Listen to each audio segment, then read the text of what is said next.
Hello বন্ধুরা, welcome to my channel Kajal official blog. চলে আসলাম ছোট্ট একটা মিনি ব্লগ নিয়ে।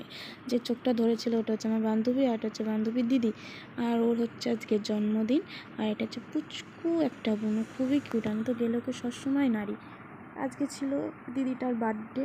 দেখো হাসতে হাসতে পাগল হয়ে যাচ্ছে, কেননা ওর বোন আজকে সারপ্রাইজ দিয়েছে ওকে।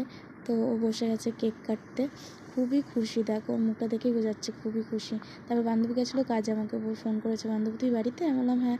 বলছে চ দিদির জন্য আজকে কেক নিয়ে এসেছি, কেক কাটবো। তো আমি বললাম চ। তারপরে দেখো ওর বোন একটা মানে গিফট দিয়েছে ওকে।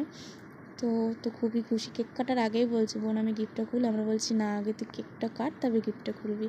তো দেখা যাক কী দিয়েছে। তো ও বোন দিয়েছে ওকে শাড়ি, আর ওইসব শাড়ি পরতে খুবই ভালোবাসে, এর জন্য খুবই খুশি। ও হাসতে হাসতে পাগল হয়ে যাচ্ছে। তো ভিডিওটা ভালো লাগলে লাইক, কমেন্ট, শেয়ার ও সাবস্ক্রাইব করে দিও। টাটা, সবাই ভালো থেকো, সুস্থ থেকো।